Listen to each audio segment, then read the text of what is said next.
न्यायोमधिगम्य महेश्वर कृत्स्नं व्याकरणं प्रोक्तं तस्मै पाणिनये नमः। येन धौतः गिरः पुंसां विमलैः शब्दवारिभिः तमश्चाज्ञानजं पुंसां तस्मै पाणिनये नमः। अब आज हम अयुण ऋग्वेद ए ओम अयुण, ये कौन प्रत्याहार बनता है इतने से? चार सूत्रों से अच प्रत्याहार। अच प्रत्याहार में कितने अक्षर आते हैं? 9 अक्षर। तो इन 9 अक्षरों के किसके कितने भेद हैं, किसमें कितनी मात्राएं हैं, इसके बारे में बताएंगे। जैसे सबसे पहला अक्षर कौन है? अ। अकारो वासुदेवा, संसार का मूल है अकार, यही आ उमा से ओम बनता है। तो आ के भेद होते हैं अष्टादश। कितने भेद हैं? अष्टादश भेद। इसके आगे कितने भेद हैं? 18 भेद। तो ये 18 भेद जो हैं वो कैसे होते हैं, तो इसको बताने के लिए, जैसे ये आ है तो आ का पहला होता है ह्रस्व, दूसरा होता है दीर्घ और तीसरा होता है प्लुत। ह्रस्व पहला भेद हो गया ह्रस्व और दूसरा हो गया दीर्घ और तीसरा हो गया प्लुत हो गया। तो ये ह्रस्व दीर्घ प्लुत संज्ञा किससे होती है पता है? इसके लिए एक सूत्र बनाया है महर्षि पाणिनि जी ने। ऊकालो ह्रस्व दीर्घ प्लुतः, ऊकालो झरा स्व दीर्घ और प्लुतः, ह्रस्व दीर्घ प्लुतः। इसी से तीनों संज्ञाएं होती हैं। ह्रस्व हा को झा हो गया, झय होन्य तरस्याम सूत्र से ह्रस्व, दूसरा दीर्घ और तीसरा प्लुत। ये किसके भेद हो गए? आगे कितने भेद हुए पहले? 18 तो कुल होते, अभी कितने भेद हो गए? कौन कौन? ह्रस्व दीर्घ प्लुत। और इसके बाद फिर इनको उदात्त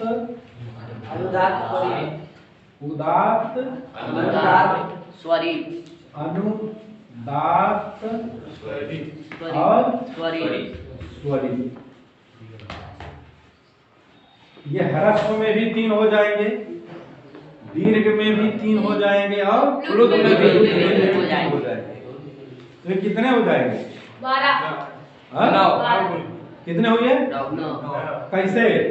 3 3 9 हो जाएंगे। कितने हो गए? 9। ये सूत्र है, उदात्त संज्ञा करने वाला सूत्र है उच्चैरुदात्तः।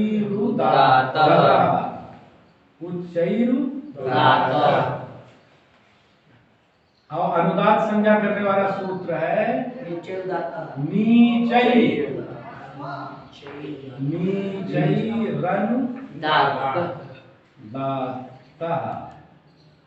और उदात्त अनुदात्त दोनों दिन में रहते हैं, उसका नाम होता है स्वरित है। उच्चैरुदात्ता से कौन संज्ञा हुई? उच्चैरुदात्ता से कौन संज्ञा हुई? कौन संज्ञा? उदात्त मत बोलो भैया, उदात्ता है, दो ता है। कौन संज्ञा?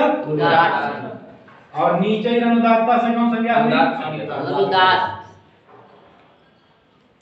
और ये उदात्त और अनुदात्त जिसमें दोनों रहते हैं उसका नाम होता है स्वरित। वो सूत्र है समाहारा स्वरित।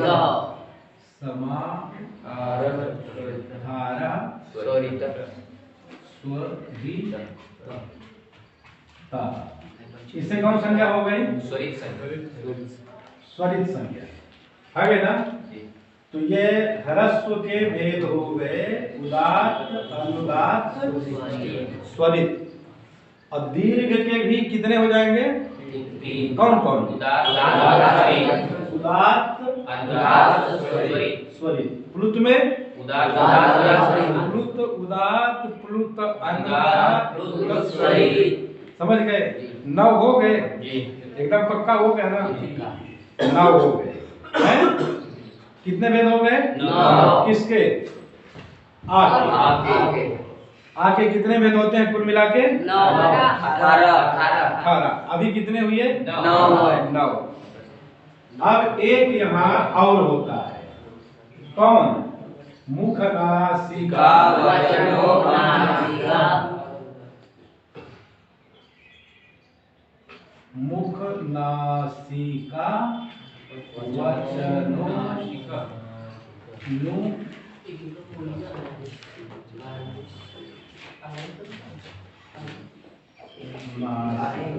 इससे होती है अनुनासिक संज्ञा। कौन संज्ञा? अनुनासिक संज्ञा। तो एक बार अनुनासिक संज्ञा होगी और एक पक्ष में नहीं होगी। जब ये अनुनासिक नहीं होगी तो उसको कहेंगे अननुनासिक। क्या कहेंगे? अननुनासिक।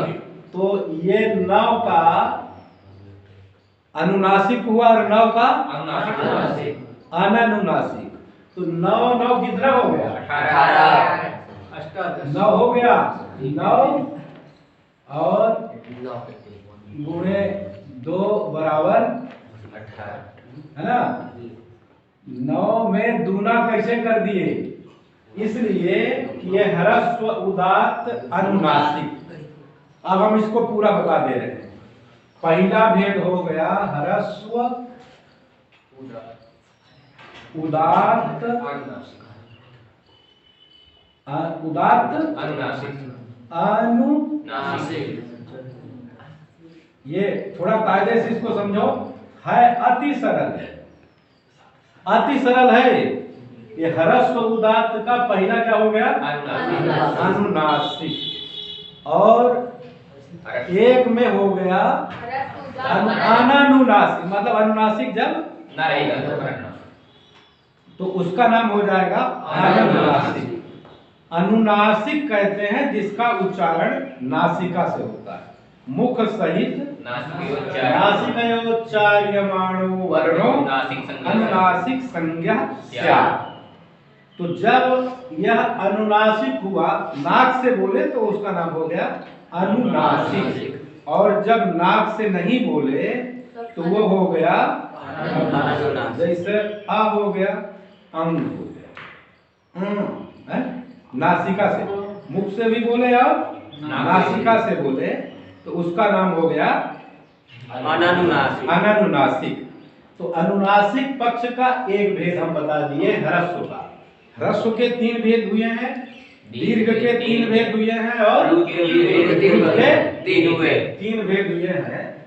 तो ये अनुनासिक पक्ष में एक हो गया ह्रस्व उदात्त और दूसरा ये हो गया ह्रस्व उदात्त अनुनासिक।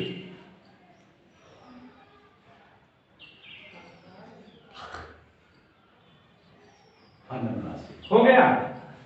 ये ह्रस्व उदात्त के 2 भेद हो गए। ह्रस्व उदात्त के 2 भेद कौन कौन? अब इसके बाद आ गया ह्रस्व में अनुदात्त।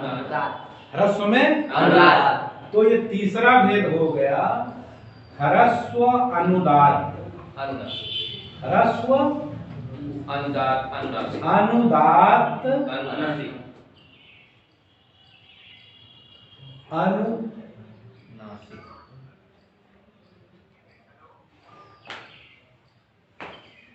बन गया तीसरा जी। और चौथा हो गया ह्रस्व अनुदात अनुनासिक। ह्रस्व अनुदात अनुनासिक। ह्रस्व अनुदात अनुनासिक।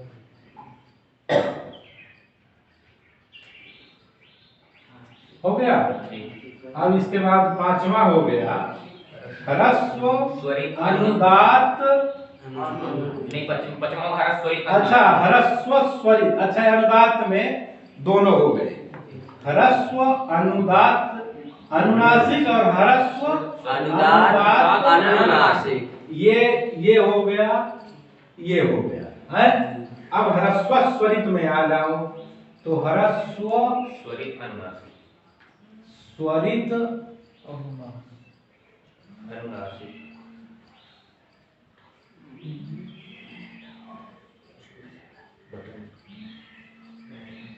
बन गया। और छठवां हो गया ह्रस्व स्वरित अनुनासिक। ह्रस्व स्वरित स्वरित अनुनासिक।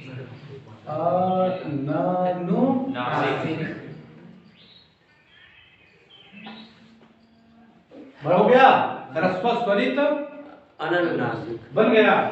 ये 6 किसके भेद हो गए? ह्रस्व। ह्रस्व के कितने भेद हो गए? 6। अच्छा उसी तरह से ह्रस्व की तरह दीर्घ में होगा, है ना? तो अब हम दीर्घ में भी उदात्त अनुदात स्वरित ही हो गए। तो अब 7वें नंबर का हो गया दीर्घ उदात्त अनुनासिक। उदात्त अनुनासिक।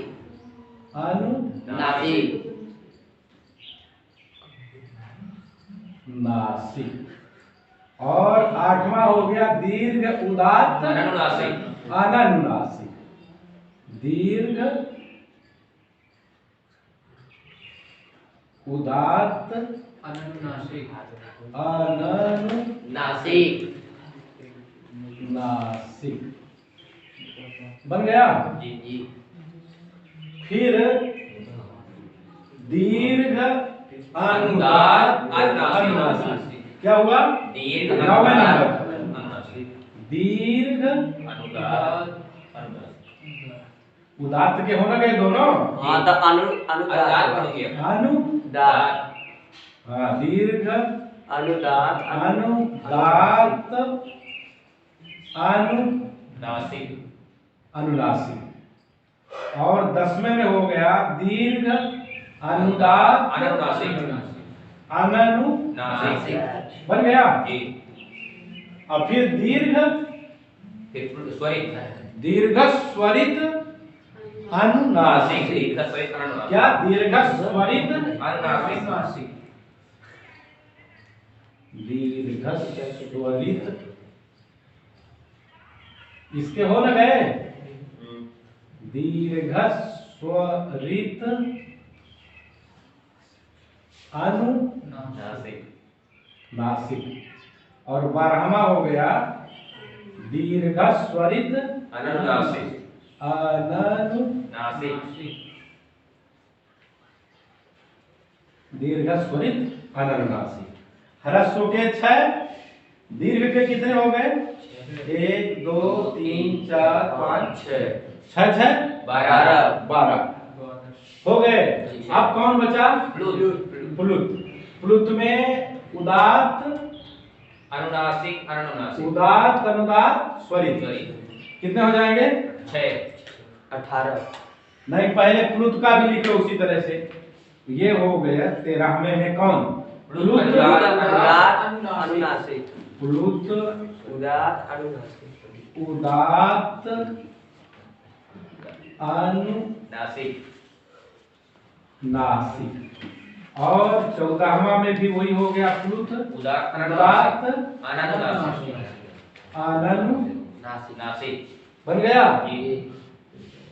और 15वें में हो गया प्लुत अनुदात सही सही प्लुत अनुदात अनुदात दात अनुनासिक अनुनासिक बच्चा, प्लुत अनुदात अनुनासिक, और फिर 16वां में प्लुत अनुदात अनुनासिक, प्लुत अनुदात अनुनासिक अनुदात अनुनासिक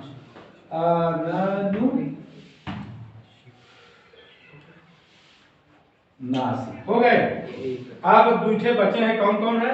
प्लुत स्वरित अनुनासिक, प्लुतस्वरित, इसको क्या कहेंगे? प्लुत स्वरित अनुनासिक प्लुत स्वरित अनुनासिक स्वरित अनुनासिक, नासिक नासिक। और 18वां हो गया प्लुत स्वरित अनुनासिक स्वरित अनुनासिक अनानुनासिक। नासिक ये हो गए। यदि ये पूरा समझ में आ गया और समझ में न आने का कोई प्रश्न नहीं है, तो इसी तरह से जितने भी अच वर्ण हैं उनके भेद होते हैं। ये हमने किसका बताया है? आगे 18 भेद। आगे 18 भेद। कैसे कैसे? पहले ह्रस्व दीर्घ प्लुत, इसके पूरे बता दिए, इसके पूरे बता दिए। उदात्त अनुदात स्वरित अनुदात स्वरित, उदात्त अनुदात स्वरित। उदात्त संज्ञा करने वाला कौन सूत्र है? उच्चैरुदात्तः। अनुदात्त संज्ञा करने वाला कौन सूत्र है? नीचई है बच्चा, नीचई नहीं है, अव्यय पद है नीचई। नीचई अनुदातः। इसे कौन संज्ञा हुई? अनुदात संज्ञा और एक संज्ञा कौन है? स्वरित संज्ञा। स्वरित संज्ञा, वो कौन सूत्र है? समाहारः स्वरितः। स्वरिता, ये भी बता दिए। और ये अनुनासिक संज्ञा करने वाला कौन सूत्र है? मुखनासिका। ये भी हो गया। ह्रस्व दीर्घ प्लुत संज्ञा करने वाला कौन सूत्र है? उकालो नहीं है बच्चा, उकालो ह्रस्व दीर्घ। अब थोड़ी सी इनकी हम व्याख्या बता रहे हैं। ये आके 18 भेद हो गए। जी। आगे कितने भेद हुए? 18 भेद हो गए। जी। तो ये 18 भेद पूरी तरह से समझ में आ गए ना? जी। तो इनमें सबसे पहले हम कौन संज्ञा किए हैं? कौन संज्ञा किए? ह्रस्व दीर्घ प्लुत संज्ञा। कौन संज्ञा किए? किस सूत्र से? चलिए बताओ कि सबसे पहले भेद ह्रस्व दीर्घ प्लुत के आ में किए गए। किसमें किए गए? आ में। और यहाँ सूत्र में पढ़ा गया है उकालो अध्रस्व दीर्घ प्लुतः है। तो इनको सूत्र लिखना चाहिए महर्षि पाणिनि जी को। आकालो अध्रस्व दीर्घ प्लुतः। क्या लिखना चाहिए? अकालो भी क्यों? आकालो क्यों? अकालो पहला अक्षर तो आ है, तो पहले ऊ क्यों लिखा गया इसका समाधान समझो। ऊ वर्ण का उच्चारण सबसे पहले संसार में मुर्गा ने किया। ह्रस्व दीर्घ प्लुत का उच्चारण सबसे पहले वो कैसे बोलता? कू कू कू। ह्रस्व दीर्घ प्लुत। ह्रस्व की होती है एक मात्रा, ह्रस्व में एक मात्रा है ना, और दीर्घ में दो मात्रा। द्विमात्रा, और प्लुत में तीन मात्रा। त्रिमात्रा। हो गया? त्रिमात्रा है ना। एक श्लोक है, एक मात्रो भवेद ह्रस्वः द्विमात्रो दीर्घ उच्यते। द्विमात्रो दीर्घ उच्यते त्रिमात्रस्तु प्लुतो गेयः। और व्यंजनम, जैसे जितने भी ये हल वर्ण है ना, हयवरा, ये सब व्यंजन है। व्यंजन संज्ञा की नहीं गई है कहीं। महर्षि पाणिनि जी भी ने भी कहीं व्यंजन संज्ञा नहीं बताई है। अचस्वरा तो है, अच की स्वर संज्ञा। आज की स्वर संज्ञा, यद्यपि वो सूत्र में नहीं है, पाणिनि शिक्षा के आधार पर उसको कहा गया, लेकिन जो व्याख्याकार हैं वो हलो व्यंजनानी, ऐसा लव कौमुदी, सार सिद्धांत कौमुदी इत्यादि या वैयाकरण में ऐसा नहीं है। तो जबकि महर्षि पाणिनि जी के सूत्र में व्यंजन शब्द कहा गया, वैदिक प्रकरण में व्यंजनम अविद्यमानवत, यदि व्यंजन आ गया बीच में तो उसको अविद्यमानवत करते हैं। तो व्यंजन का प्रयोग तो है लेकिन उन्होंने नहीं किया। तो व्यंजन अलग है, वो आधी मात्रा के होते हैं। जितने भी हैं हाया वराला इत्यादि, ये क्या होते हैं? आधी मात्रा के। तो ये आ कालो ना कह करके इन्होंने सबसे पहले कहा ऊ कालो। क्या कहा? ऊ कालो। ऊ कालो अच ह्रस्व ह्रस्व दीर्घ प्लुत। तो ऊ क्यों बोले? छोटा ऊ बोल देते। मान लीजिए कि कुक्कुट में प्रथमोच्चारण में जो ज्ञान कराया ऊ का अच का, तो उसने तो पहले ह्रस्व ही कहा ना, दीर्घ तो बाद वाले में हुआ। लेकिन यहां लिखा है ऊ, तो ये ऊ क्यों है? तो जैसे देखो ये ऊ है और ऊ है, ऊ और ऊ है। यहाँ आकाश अवर्ण दीर्घा से दीर्घ करेंगे तो ये हो जाएगा ऊ। ऊ, तो इस ऊ से दोनों ऊ का बोध हो गया। और फिर प्लुत है, तो वहां प्रकृति भाव हो सकता है, किंतु ये ऊ लिख के ये 3 का चिन्ह बना दिए, इसका नाम होता है प्लुत। और ये देखो ये ह्रस्व हो गया ऊ, ये हो गया प्लुत दीर्घ, और ये हो गया ये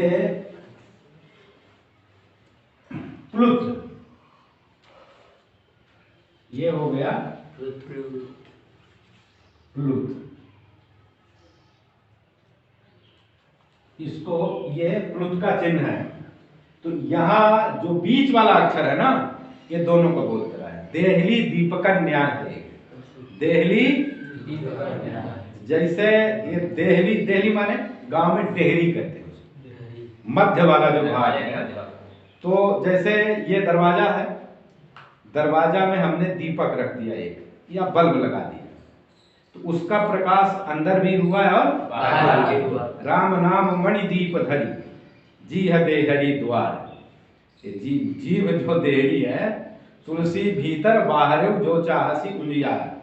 तो ये बीच वाला जो है, ये इसका भी बोध करा दिया और इसका। समझ गए? इसलिए जो बीच वाला अक्षर है सवर्ण दीर्घ करके यहाँ इन्होंने ऊ कालो किया। क्या किया? ऊ कालो। ऊ कालो अध्यरस्व दीर्घ प्लुत। समझ गए?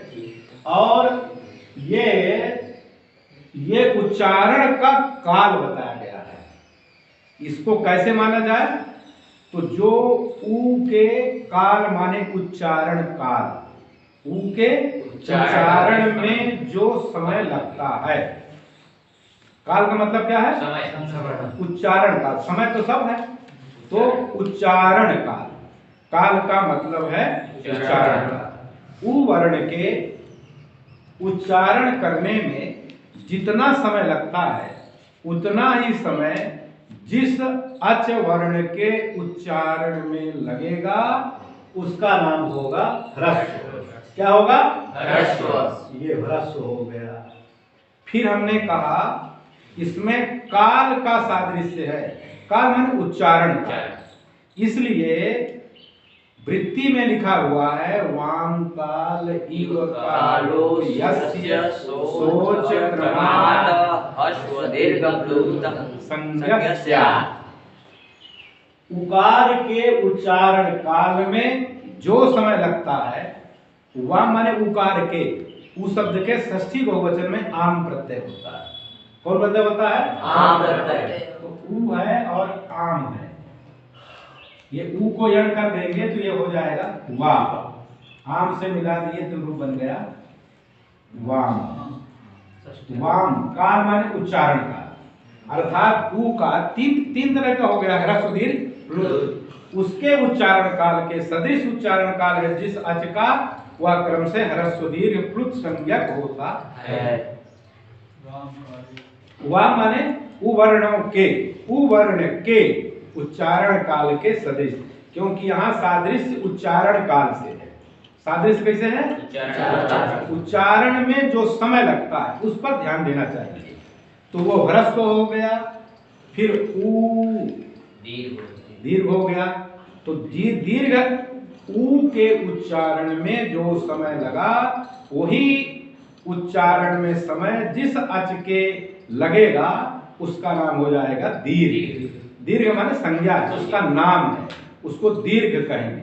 जैसे हमने कह दिया आ, है ना। फिर उसी तरह से जो प्लुत है, ये प्लुत है, वो हो जाएगा प्लुत। क्या हो जाएगा? प्लुत हो जाएगा। प्लुत। समस्त। तो वो प्लुत हो गया। आ रहेगा वो ह्रस्व, लेकिन उसमें लगेगा समय प्लुत वाला। त्रिमात्रिक, जैसे किसी का नाम है राघव, तो जब उसको हम बुलाएंगे तो उसको प्लुत हो जाता है। दूरात संबोधन, दूरात धूते च सूत्र।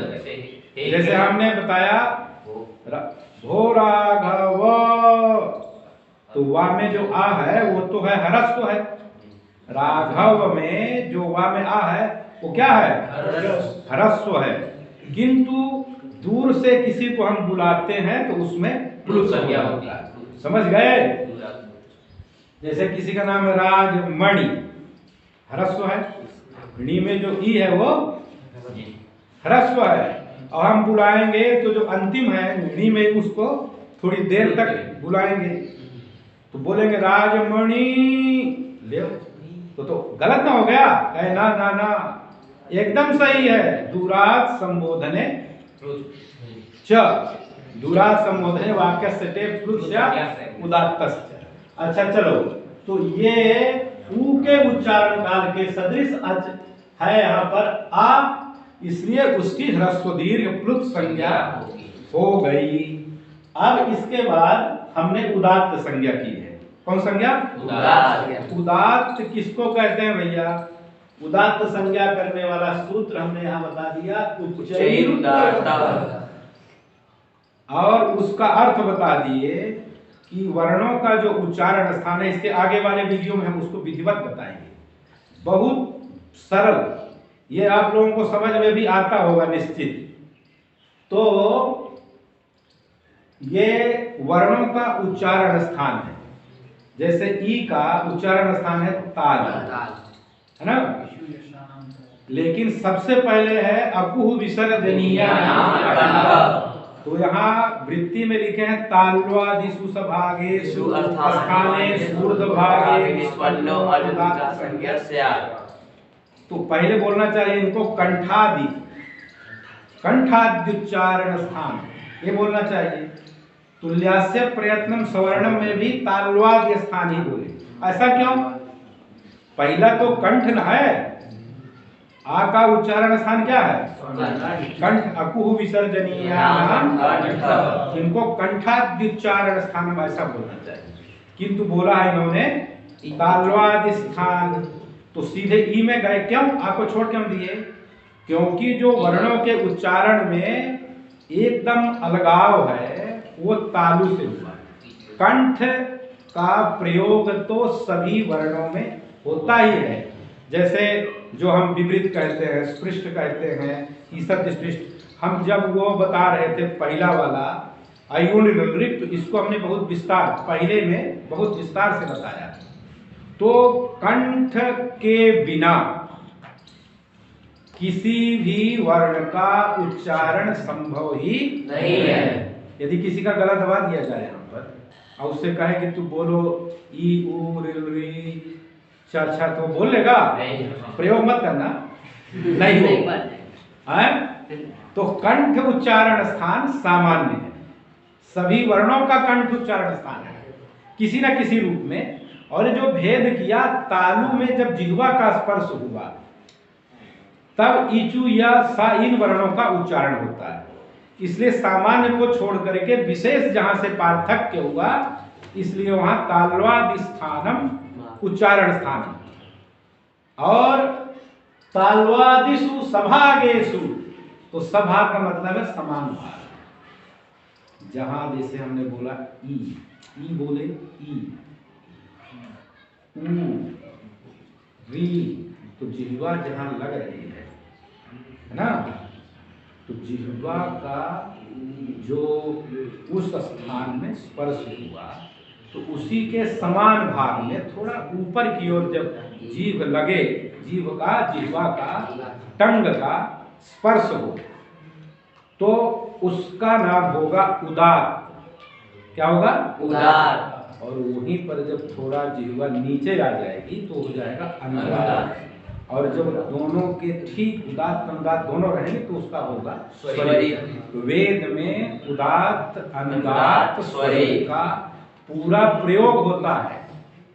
और आज के समय में उदात्त अनुदात्त स्वरित का इतना सूक्ष्म भेद है कि हो सकता है कि हो इस तरह के पूज्य वैदिक गण कि जो इसका उच्चारण मुख से कर सकते हैं। सामान्यतया यह उच्चारण कठिन है, अति कठिन है। इसीलिए वेद में स्वर का बोध कराने के लिए हस्तचालन की विधि है। उदात्त अनुदात्त स्वरित प्रचय गुण इत्यादि के लिए वो हाथ के चालन से वो बोध कराया जाता है और इसका बहुत बड़ा फल है, परिणाम है। महाभाष्यकार महर्षि पतंजलि ने कहा है कि चाहे वो स्वर से हो चाहे किसी तरह से वो बहुत उसका फल होता है। यथेंद्र शत्रु स्वरतो पराधात वहां उदाहरण के रूप में बताया गया है। तो ये उदात्त अनुदात्त और स्वरित नीचैर अनुदात्ता से अनुदात्त समाहारा स्वरिता से स्वरित। तो ये तीनों के तीन नौ बता दिए। और फिर मुख नासिका वचन और नासिका से वो मुख सहित नासिका से जब उच्चारण हुआ तो वो हुआ अनुनासिक। और जब केवल मुख से हो गया नासिका से नहीं हुआ तो वो हो गया अनुनासिक। तो इस तरह से आके 18 भेद होते हैं। आगे कितने भेद हो गए? 18। इसको आप लोग जरूर लिखिए काफी, ये नहीं फिर भूल जाएगा। अब इसी तरह से जैसे आ के 18 भेद हुए उसी तरह से ई के भी 18 भेद कैसे होते हैं? ई के 18 भेद है? जैसे हमने आ की पहले ह्रस्व दीर्घ प्लुत संज्ञा की उसी तरह से ई की भी ह्रस्व दीर्घ प्लुत 3 संज्ञाएं कर देंगे। कौन संज्ञा? कौन कौन? किस वर्ण की? ई। तो 3 हो गए। अब फिर 3 के ही जो ह्रस्व है उसी को उदात्त अनुदात्त स्वरित। दीर्घ में भी उदात्त अनुदात्त स्वरित, प्लुत में भी है ना? तो कितने हो जाएंगे? 9। 3 3 6 3 9। किसके? ई के भेद। तो ई के कितने हो जाएंगे? 9। और 9 होंगे अनुनासिक और 9 होंगे अनुनासिक। कितने हो जाएंगे? 18। किसके? ई के। तो आ के भी 18 हो गए, ई के और ऊ के भी 18 और री के 18। बस 18 हो गए। आ ई ऊ री है ना? वहां लिखा हुआ है आ ई ऊ री एसाम वर्णानाम प्रत्येकम अष्टादश भेदा। माने इनके सबके 18 होते हैं। किसके किसके? आ ई आ ई उ री के कितने हो गए? 18 भेद हो गए। समझ गए? जी और इसके बाद री के बाद कौन अक्षर है? आ ई उ री कौन अक्षर है? री। तो री के कितने हैं? री के कितने हैं? 12 री के कितने हैं जी? 12 है, क्योंकि इसमें दीर्घ री में दीर्घ नहीं होता। तो दीर्घ नहीं होता है तो ह्रस्व होता है। और तो ह्रस्व के कितने भेद हो गए कुल? ह्रस्व के कितने भेद हो गए? और ऋ के कितने भेद हो गए? कितना हो गया? 12। री के कितने भेद हो गए? री के 12। समझ गए? री के हो गए 12। तो आ ई उ री। इसके बाद कौन अक्षर है? कौन कौन? पूरा बोलो। ए ओ आई औ। कितने हो गए? ये कौन प्रत्याहार है? एच प्रत्याहार। कौन प्रत्याहार है? बिना सोचे समझे मत बोला करो। एच प्रत्याहार में कितने अक्षर आए? कितने आए? 4। कौन कौन? ए ओ आई औ। इनके कितने भेद होते हैं? 12। एकदम सही। लेकिन होते कैसे 12 हैं? 18 ना होना चाहिए। हाँ, इसमें एकदम गलत।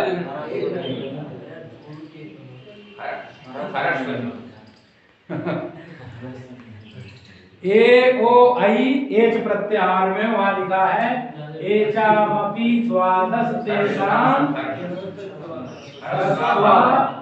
भावा। कितने होते हैं? ए ओ आई औ। ए ओ आई औ। कितने हो गए भैया? इनके हो गए। बुझौल मत करो। एच के कितने हो गए? 12 हो गए? क्योंकि ह्रस्व का अभाव है इसमें। तो ह्रस्व में कितने हो गए? नहीं ह्रस्व में कितने होते हैं? 6। तो 6 निकल गया। एच में ह्रस्व नहीं होता है तो 6 घट गए। तो दीर्घ के 6 और प्लुत के 6 कितने हो गए? 12। एच के कितने हो गए? 12। कैसे 12 हो गए? क्योंकि इसमें ह्रस्व नहीं है। तो होता क्या है? दीर्घ में कौन कौन होते हैं? दीर्घ उदात्त अनुनासिक, एक दीर्घ उदात्त अनुनासिक, दीर्घ उदात्त अनुनासिक। दुई। फिर दीर्घ उदात्त अनुनासिक, दीर्घ उदात्त अनुनासिक, दीर्घ स्वरित दीर्घ स्वरित। उसको बोलो दीर्घ स्वरित। हाँ। 6 हो गए दीर्घ। फिर प्लुत का भी बोल दो। प्लुत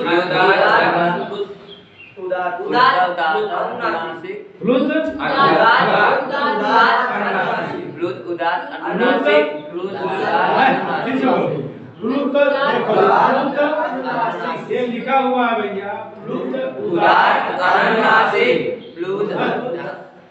प्लुत उदात्त अनुनासिक हुआ ए। फिर दो। फिर